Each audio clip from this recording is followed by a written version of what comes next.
बच्ची को जान से मार देते हैं। आज का हमारा नाटक इसी विषय पर है, आइए देखते हैं। मुझे बेटा चाहिए था, भगवान ने मुझे मनहूस बेटी क्यों दे दी। आज मैं इसे पढ़ाऊंगा लिखाऊंगा, बड़े होकर दूसरे के घर चली जाएगी, इसका मुझे क्या फायदा मिलेगा। इससे अच्छा है कि मैं इसे मार ही दूं। रुको मूर्ख, ये तुम क्या कर रहे हो? जिस देवी की तुम मंदिरों में पूजा करते हो आज उसी की तुम हत्या कर रहे हो। अब से मैं तुम्हारे ऊपर कभी भी खुशियाँ नहीं बरसाऊंगी। मेरे पास है। आप कौन? बेटी हूँ, मैं ही लक्ष्मी हूँ, मैं ही सरस्वती हूँ, मैं ही काली हूँ, मैं ही दुर्गा हूँ, मैं ही अन्नपूर्णा हूँ और मैं ही ज्वाला भी हूँ। आप सब? हाँ, ब्रह्मा जी ने हम सबको मिलाकर एक बेटी को बनाया है। मैं सरस्वती बनके तुम्हें ज्ञान दूंगी, मैं दुर्गा बनकर तुम्हें शक्ति दूंगी, बलून हटाओ उसके। मैं शीतला बनके तुम्हें शांति दूंगी, मैं पार्वती बनके तुम्हें स्वाभिमान दूंगी, मैं ज्वाला बनके तुम्हारे जीवन में रोशनी लाऊंगी, मैं अन्नपूर्णा बनकर तुम्हारे जीवन को शांत बनाऊंगी, मैं संतोषी बनकर तुम्हें संतोष दूंगी और मैं काली बनके तुम्हारे सभी दुखों का नाश करूंगी।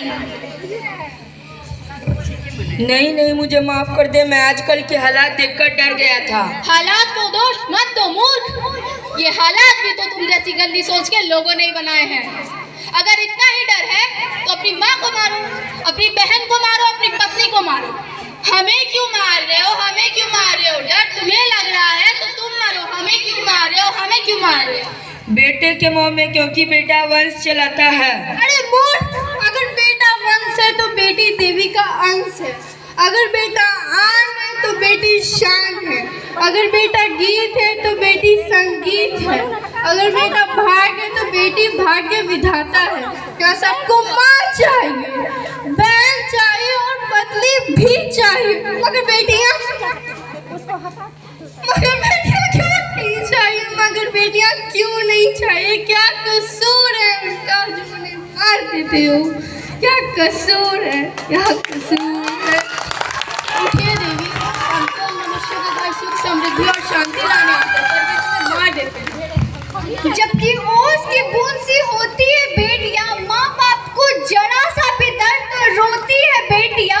रोशन करता बेटा सिर्फ एक कुल को, दो कुलों की लाज ढोती है बेटियां। फिर भी किसी को नहीं चाहिए बेटियां। यहाँ है इस बात का किसी के पास जवाब? हमारा क्या कसूर है? मैं जन्म से क्यों मार दिया जाता है? लोरी सुनाने के लिए दादी चाहिए, ख्याल रखने के लिए माँ चाहिए, राखी बांधने के लिए बहन चाहिए और माँ जैसा ख्याल रखने के लिए मौसी भी चाहिए। पर बेटियाँ क्यों नहीं चाहिए? आखिर बेटियों ने तुम्हारा बिगाड़ा है क्या जो तुम उन्हें मार देते हो? अरे दुष्ट, बेटियां तो घर को सहेज के सवार के रखती है, तभी तुम उनकी हत्या कर देते हो। इससे बुरा और क्या हो सकता है? सदियों से चुप बैठी, आज मुंह खोलूंगी, तोड़ के दरवाजे सारे आज सच बोलूंगी। पैदा होते हैं क्यों मेरे घर में मातम छाया? हाँ, क्योंकि बेटी ने जन्म लिया, इसलिए चेहरा सबका मुरझाया था। कभी डस्टबिन में फेंक के भी शर्म नहीं आई थी, जब कुत्तों ने नोचा मैं कितना मैं चिल्लाई थी।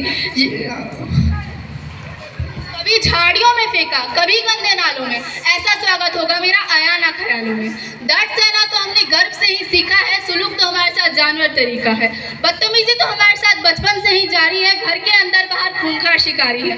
बेटी हो कहीं जाना नहीं, बेटी हो ज्यादा खाना नहीं, हंसना नहीं जोर से, सुनो बातें गौर से, तू पढ़ाया धन और हमारे सर का बोझ है। जहर में डूबे ये ताने मिलते हमको रोज है, बेटी बचाओ बेटी पढ़ाओ ये नारा जब हकीकत होगा उसी दिन हमारा ये महायज्ञ पूरा होगा।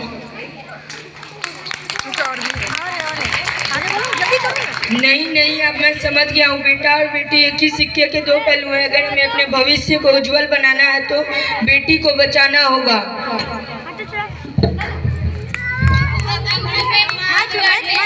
तुम्हारे घर आएंगे। माइक में बोलो, माइक को।